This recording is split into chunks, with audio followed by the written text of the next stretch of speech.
سب سے پہلے عمر گھمن صاحب کا، عثمان گھمن صاحب کا، حامد رضا صاحب کا، اہل علاقہ کا بہت شکریہ. اتنا زبردست آپ نے پروگرام کیا ہے. اس طرح کے پروگرام الیکشن کمپین کا مومنٹم بناتے ہیں. یہ جو آپ کا جوش اور جذبہ ہے، اسے ایک چیز تو بالکل واضح نظر آ رہی ہے کہ پی پی 52 میں پی ٹی آئی کا ورکر بھی تیار ہے اور ووٹر بھی تیار ہے. میں آپ سے صرف ایک دو گزارشات کروں گا. جو ہم سارے پی ٹی آئی کے دوست یہاں بیٹھے ہیں، ہم سب کی سب سے بڑی خوش قسمتی یہ ہے کہ ہمارا لیڈر عمران خان ہے. آج پورا پاکستان اس کی آواز پہ لبیک کرنے کو تیار ہے. آپ پی پی 52 کے جس گھر میں جائیں گے آپ کو عمران خان کا ووٹر تیار ملے گا.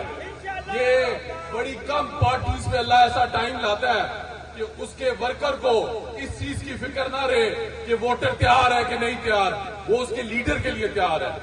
آج آپ پی ایم این ایم کی ریلیز میں چلے جائیں، ان کو بندے نہیں مل رہے کرسیاں پوری کرنے کے، اور جدھر پی ٹی آئی کا پروگرام ہوتا ہے وہ کرسیاں کم پڑ جاتی ہیں. باہر پولیس کھڑی ہے، اس کے باوجود پورا بنڈال بھرا ہوا ہے. اور اگر لیکن یہ آپ کی عظمت ہے، آپ کی دلیری ہے، آپ اپنے لیڈر کے ساتھ کھڑے ہیں. لیکن میری آپ سے گزارش ہوگی، ووٹر بالکل تیار ہے، لیکن الیکشن کی ہار جیت میں جو فرق ہے وہ الیکشن ڈے کا ہے. ہمیں اب پتہ ہے کہ یہ پبلک تیار ہے ووٹر کو نکالنے اور الیکشن کی حفاظت کی ذمہ داری اگر ہم سارے مل کے لے لیں تو انشاءاللہ فاخر کی لیڈ 30 سے 40 ہزار ہوگی.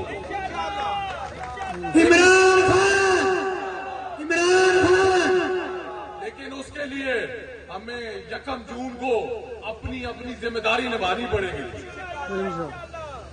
آپ عمران خان کے ووٹر نے تو نکلنا ہے، لیکن جو رزلٹ ہے اس کا جتنا زور ہمارے ہاتھ میں ہے ہم وہ پورا لگائیں. آخری فارم 45 تک اس کی حفاظت کریں، آر او آفس میں پہنچانے کی حفاظت کریں، اپنے پولنگ کا جو بھی سٹاف ہے اور پولنگ ڈبے ہیں ان کی حفاظت کریں. میں آپ کو یقین سے کہہ سکتا ہوں کہ جو آپ کو حلقوں میں پی ایم ایل این کے لوگ نظر آ رہے ہیں، ان کے گھر والے بھی 1 کو عمران خان کے کینڈیڈیٹ کو ووٹ دیں گے انشاءاللہ. یہ پرچیاں شیر کی لے کے نکلیں گے، ووٹ عمران خان کو دیں گے. اس لیے 1 کی پوری تیاری کے ساتھ نکلیں. فتح عمران خان کی ہوگی، پاکستان کی ہوگی. پاکستان زندہ باد، عمران خان زندہ باد.